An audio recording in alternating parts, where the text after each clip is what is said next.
Police સૂત્રોના જણાવ્યા મુજબ વહેલી સવારે સ્થાનિક આઉટ પોલીસ સ્ટેશનના એએસઆઈ પેટ્રોલિંગમાં હતા તે સમય દરમિયાન ખાનગી રાહે બાતમી મળી કે માંડવીના તડકેશ્વર ગામે નવી નગરી ફળિયામાં રહેતો મોહમ્મદ ઇકબાલ રાજા એ વ્યક્તિ પોતાના ઘરના વાડામાં પાછળના ભાગે ગૌવંશ વાછરડાને બાંધ્યા છે અને એમાંથી કેટલાક વાછરડાઓને પોતાના ઘરમાં કટિંગ છે તેવી હકીકત મળતા સ્થાનિક પોલીસ ત્યાં સ્થળ પર પહોંચી અને બાતમીવાળી જગ્યા પર રેડ કરતા મોહમ્મદ ઇકબાલ રાજાના ઘરના પાછળના વાડાના ભાગેથી નાની મોટી વાછરડી 8 નંગ તથા વાછરડા નંગ 2 ની કતલ થાય એ પહેલા બચાવી લીધા હતા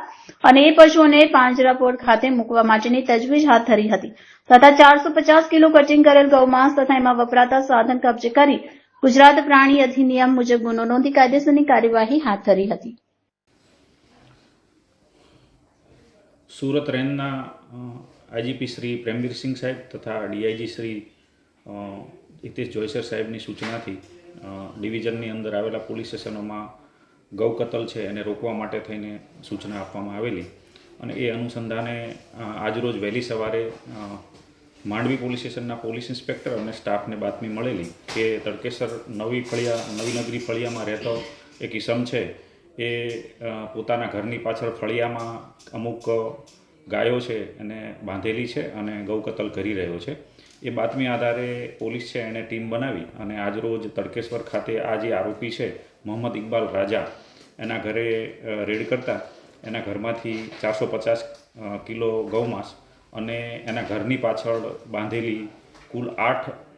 વાછડીઓ અને 2 વાછડાઓ એમ મળી કુલ 10 ગૌવંશ છે એ મળી આવેલ છે. સમયસર પોલીસ ત્યાં પહોંચી જતાં આ જે ગૌવંશ છે એને બચાવી લેવામાં આવેલી છે.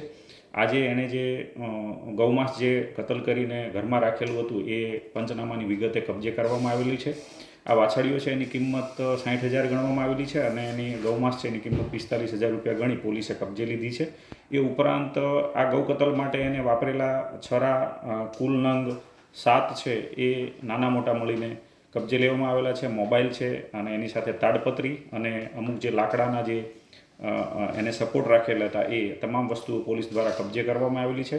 હાલ આ જે આરોપી છે એ પોલીસ કસ્ટડીમાં રાખી અને એની પૂછપરછ કરવામાં આવી રહી છે. આ ગૌ કતલ એને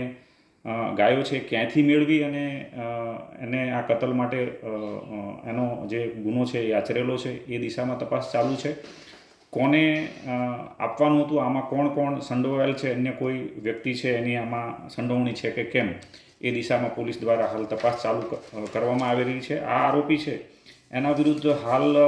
બીએનએસની કલમ 325 અને 223 તથા ગુજરાત પ્રાણી સંરક્ષણ અધિનિયમ 1954 અને 2017ની કલમ 5(1) તથા 8(1), 2, 3, 4 અને પ્રાણી ક્રૂરતા અધિનિયમ 1960ના કાયદાની કલમ 11(1)L મુજબ ગુનો દાખલ કરવામાં આવ્યો છે. આ તમામ કલમો છે એ આજીવન સજાને પાત્ર કલમો છે. એટલે હાલ આ જે આરોપી વિરુદ્ધમાં ગુનો દાખલ કરી અને પોલીસ દ્વારા તપાસ ચાલુ કરવામાં આવેલી છે.